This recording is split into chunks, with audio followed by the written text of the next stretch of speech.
Hello, thank you again for joining us. This is the Diaspora Panel, the Voice of the Diaspora. My name is Deji Olaiya. I am based in the Republic of Ireland. I have with me today, I have Mr. Ademola Adisa, who is based in the United Kingdom. Mr. Adisa, you are welcome to today's meeting. Oh, thank you for having me. Today, we want to talk about the election taking place in Lagos on Saturday, the 11th of March. Before we continue, I just want to thank all our new subscribers. We have about 28 new subscribers in the last few days. I want to welcome you to the Diaspora Panel family, and please tell your friends and all your brothers, sisters to join this channel so that anytime we do a new video, you'll be one of the first people to know about it. If you have not yet subscribed and you are enjoying our videos, please click that subscription button. It is free of charge. Thank you. So, Demola, last Saturday,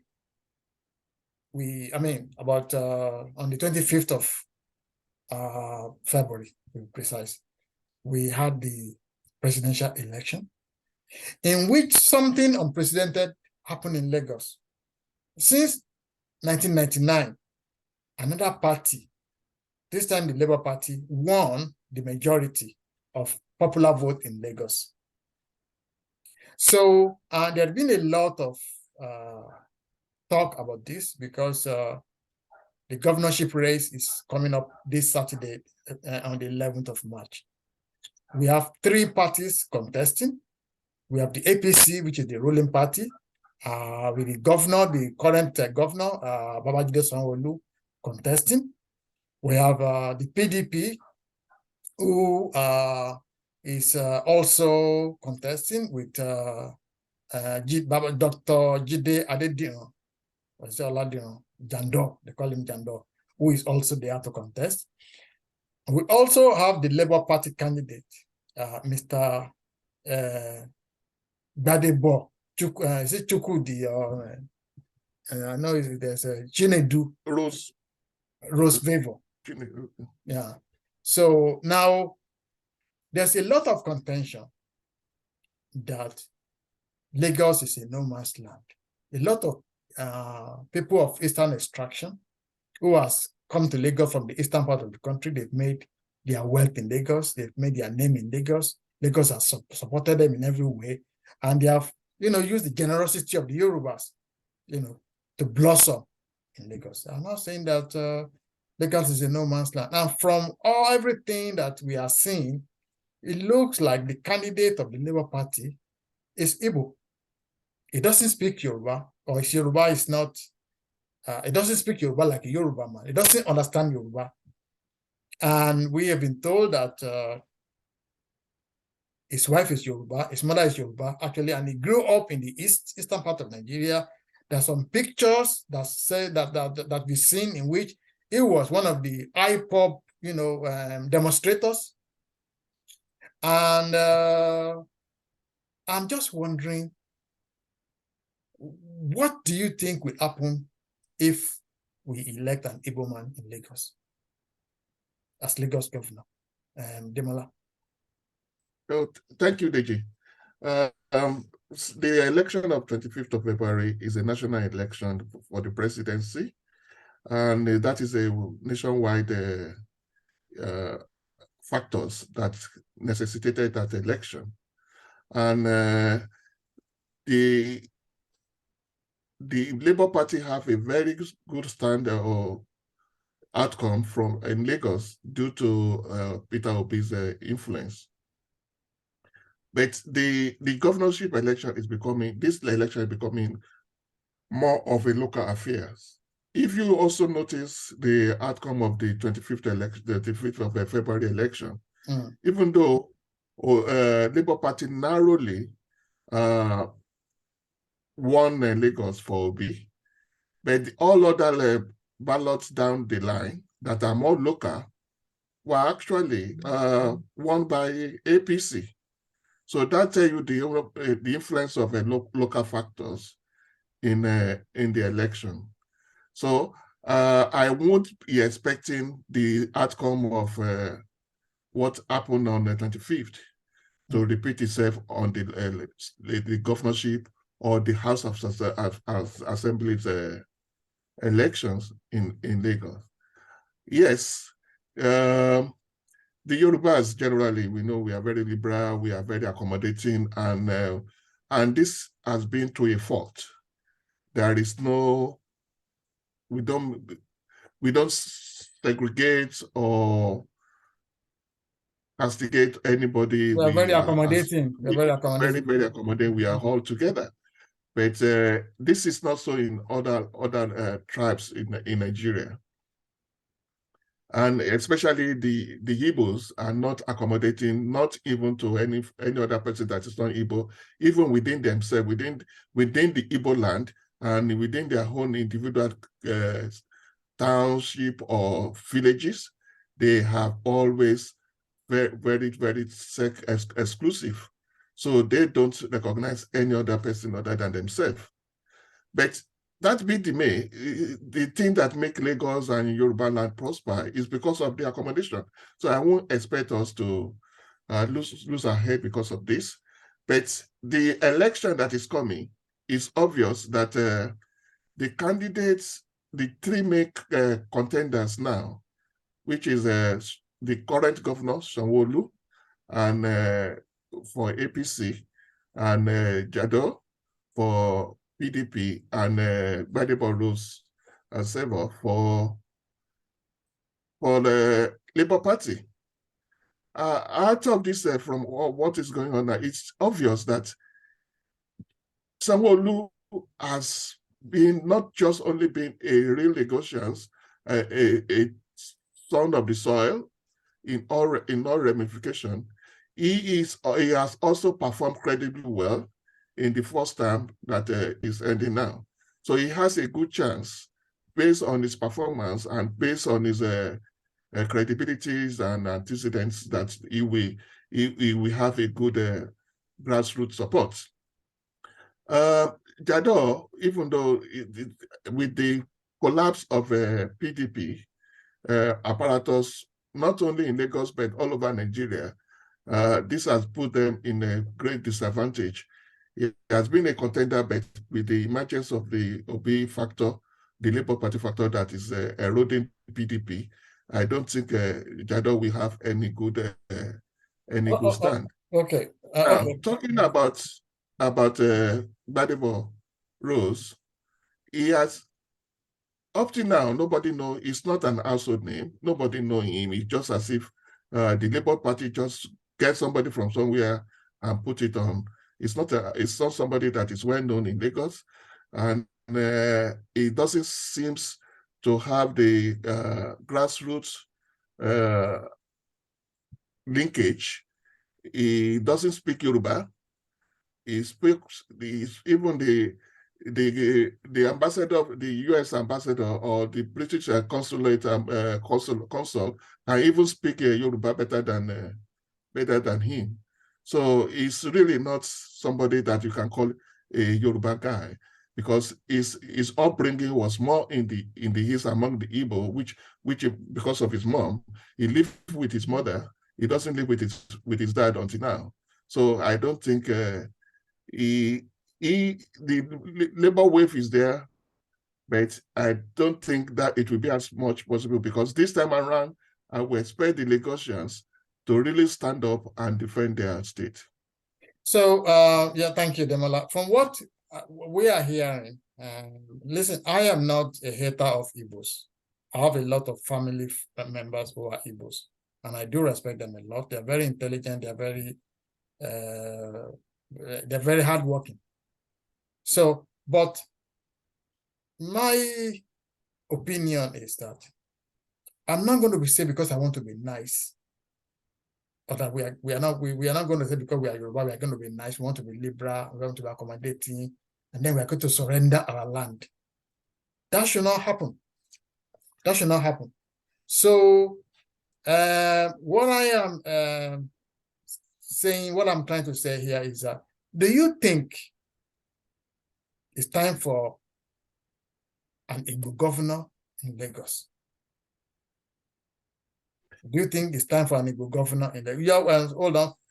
Thank you, Lighton.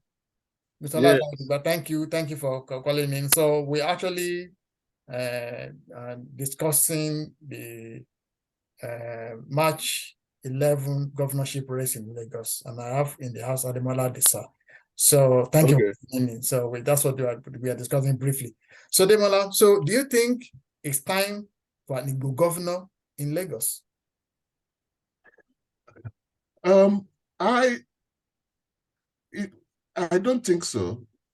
There are two main things that I believe we certainly work against an Igbo governor in Lagos. One of it is that the Lagos have a standard of continuity, which they have assisted. I mean, they have been doing for almost 25 years now, and which we have made Lagos stable, and the APC, who is the governor, have a lot of things that they have, so they have a lot to lose if there will be an Igbo a governor of Igbo extraction in Lagos, and this will create a lot of disenchantment within the Yorubas in Igbo. So I don't think it's a wake-up call, just like the presidential election. It's a wake-up call for the Lagosians and Yorubas in general, that they really need to hold their legacy, because one's heritage, one culture is your heritage, that is who you are. It's like you having your house and letting an outsider come in to take over your house. You've lost everything. So this can never happen. You cannot even never smell it within Igbo land. So I don't think it should be also be tolerated in any of the states. People can accommodate, but not for you to usurp or take over or your host. You are let me take it. Yeah.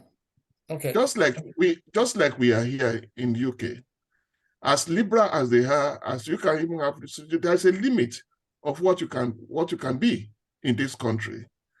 There's a limit of what you can be, and there's a limit of what position you can hold, because they still make sure that they don't become a foreigner in their own land. They don't want you to take over their land because they accommodate you to allow you to come here. So it's all over the world. There's nowhere this can be tolerated. Okay, thank you. Let me bring in Olaitan. Olaitan, there's going to be an election on Saturday, March 11, the gubernatorial election, governorship election. And we have APC Sanwo-Olu, we have PDP Jandor, we have in Labour Party, we have Chinedu, who is also in the contesting. So the last thing we had is that during the last election, about 3 members of House of Rep are Igbos that have now been elected in Lagos. And now we are now going up to Chinedu, who doesn't speak Yoruba, who grew up in the East, now contesting. And from what we had that they are saying themselves that they actually have 1 million votes that they were rigged out of Lagos. And they are mobilizing for Saturday to go and elect Chinedu as the new governor of Lagos. So is it time for the Igbos to take over Lagos? Should we surrender Lagos to them? It is an affront of the highest order for Igbo to say that they want to become a governor in Lagos State. These are the things that they could not allow for somebody who came from Ebonyi and wants to contest for governorship in Enugu. They said no. These are the things that they cannot tolerate. I remember Biaka Abga. She wanted to contest for senatorship. Right? They said she should go to Imo. So these are the things they will not tolerate in their own land. But they will be doing it with impunity in our land because of the fairness and justice we normally dwell our points, our being upon. No, it's wrong. I don't know why they even are saying that their life, they say it. I mean, they go about it as if their lives depend upon winning Lagos governorship race. They keep mobilizing and they are saying all Igbos should come out. I saw them, the governorship aspirant for Abga, I mean for Labour Party in white. He went to one market. He said no. The people surrounding him, they are saying, yeah, it's true that we won. You are going to become the next governor. This is our land. If Labour doesn't win Lagos this time around, they are in soup, they are in this, they are in that. They keep saying that. They said they have a lot of money to wrestle power with to Bola Tinubu. I don't know whether the Lagos State, they have Lagos mega city plan, right? So the plan has been there since the inception of Bola Tinubu and its continuity. Look at the level of development that has taken place in Lagos State, right? The economy of Lagos is far greater than four nations combined in West African countries. So what are we talking about? They want to truncate it, they want to abbreviate it, and they are about so all these things. I don't know. Why are they bent on taking over Lagos from the Yorubas? These are the questions. And our leaders, they keep looking and they are looking at them. And we want to become a stranger. They want to turn us as a stranger in our land.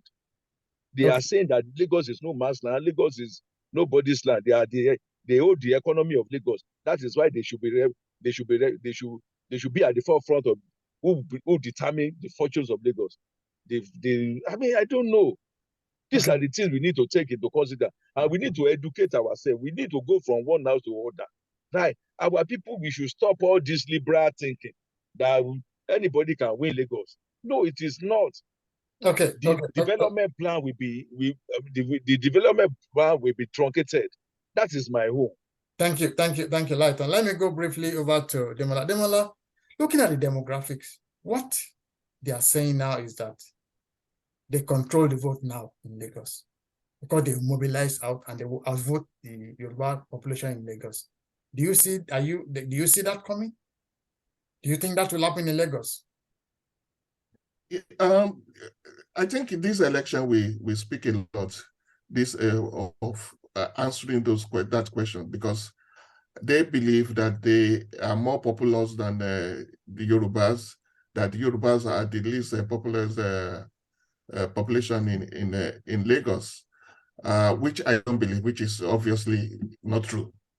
It's obviously not true. They have a good population percentage, but they are less than 25% of Lagos in itself. The problem with the election was that the last election, a lot of people were very passive because of a lot of factors, especially the CBN policies on this cash crunch thing. Especially the market women were not fully out on that election because they were protesting against that CBN policy on cashless or the change of the naira. So it really affected, and also the campaign by the President Justice of the CAN, Christian Association of Nigeria, against Tinubu's Muslim ticket. All those factors are of no importance anymore now. And I think the vote will be more reflective of the real value of so I don't think they have that population, they have that. So you think demography is still on Yoruba side in Lagos? Of course. It's because we are so passive. It's complacency. There was a lot of complacency the last election, which changes seriously. If you see the level of campaign and mobilization this time around, it's really very much voracious now with the Yorubas now than the last election of 25. Okay. Well, let me go over quickly. Lighton, are you still there? Yeah, I'm here. Okay, I just wanted to ask you the same question. So, do you think the Igbos will outvote the Yorubas on Saturday in Lagos? No, it's not possible. It's only our Yoruba people they are voting against us. They are voting against APC. If the Yorubas are giving us their mandate, there is no way Igbo can vote. I mean, there is no way Igbo candidate can win this election. Right? There is no way. I just want them to go from one house to another, educate our people. The evil machination of voting for Chinedu, the Labour Party candidate. So once they accept, what is their population without the Yoruba supporting them, they would not have taken over Lagos. Right? So it's abnormal for the Yorubas, and is against the Alale for the Yorubas to be voting against the Yorubas. Okay. Right? Okay. So I think what's going on, just before you go, I know you want to go on, just another 5 minutes, but let me go to the mother. Okay. So there is this NSAS movement because the youth are very angry, because there's some people who are killed during the NSAS, there's no justice, this and that, they're angry, there's no job. Should that be the reason why our youths in Lagos should not see reason to see clearly what is going on is an usurpation of their future? No, I said it. Yeah, let Demola answer. Then I'll come back to you. Okay. Our youth are very much they are very much innocent. They see things as they are. They don't really read below the line, along the line, and see exactly is the way it looks. Is it actually what it is behind it? Just like the ENSA movement. When you look at the ENSA movement and the way they were destroying Lagos the other time, and the people that were behind that movement and destruction of Lagos state property were IPOB people that used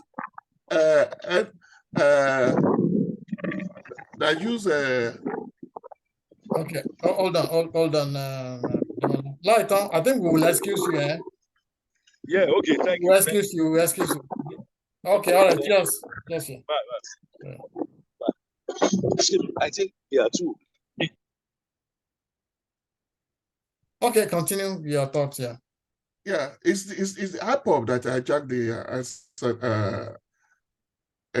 EndSARS movement and use it to destroy Lagos. And it's obviously the game plan is this is very funny because I don't think the general Igbo people really understand what the game that is going on.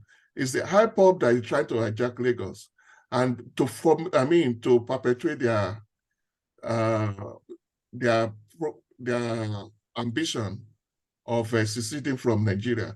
If they are able to have Lagos within their reach, then they can easily link Lagos with the East. And if you remember, even the Biafra War, it was even checkmated at Ore by the Yorubas. Yeah, because they were on their way to Lagos. Yeah. They were on their way to Lagos because they find it it's a strategical place. They would really want to have within control to be able to achieve their ambition of seceding from Nigeria, and not only to be an Eastern, but to rule the whole of the South. When they say Biafra, it doesn't mean to stay in the East, in the Southeast alone. They really want to rule the whole of Southern Nigeria. So, and we need to wake up on this and will not allow these IPOB people to really achieve the ambition of conquering Lagos so that they can rule Nigeria or Biafra. So, Demola, because we just have about 1 minute left to go, and what will be your advice for our youths in Lagos who are not seeing clearly? They are not seeing what is going on. If you have to advise them, what advice will you be giving them, and who will you ask them to vote for on Saturday? I commend their activities of coming up and partaking in the political affairs, because everything about life is politics. Without politics, there's nothing. So it's good that they are now coming out and having interest in politics, but they need to learn. They need to look well and really not just use their energy without actually identifying what is the main purpose. Because everything they say, politics is not that straightforward. people can tell you something is black, but when you look very well, you will find that it's actually white. So you need to be careful. You need to study beyond it and don't just follow people blindfolded and without really knowing. So I want you to listen to the voice of the elders to guide you in your political ambition or political interest, so that you'll be able to make the right use your energy and direct it in the right cause, and not regret whatever you do, because you may end up demolishing your house before you know it, that this is not what you meant to do. So we really need to, they really need to wake up. But also, not only the youth alone. Some people are too liberal, they are too educated, too wise, too conservative. They only believe everything is black and white. Or yes, we are accommodating, but we need to, not to the extent of you allowing your house to be taken over by strangers. Thank you very much. So we come to the end of today's deliberation. Just before I close on the curtain, I want to advise all our youths in Lagos. There's nothing wrong with you showing that you are annoyed. But right now, we are talking about a very, very, very hardworking governor, Babajide Sanwo-Olu, who has done very well for Lagos. Just take a look at the new Lekki seaport that he built. Look at the blue line, the red line that's been built in Lagos. Look at all these achievements. This is one of the best governors that I have seen in my lifetime, and I think we owe him a duty to return him. So I will be employing you, when you go to vote on Saturday, the 11th of March, go there and vote for Governor Babajide Sanwo-Olu. Return him as the governor of Lagos. Please do not vote for IPOB. Do not vote for IPOB. Thank you.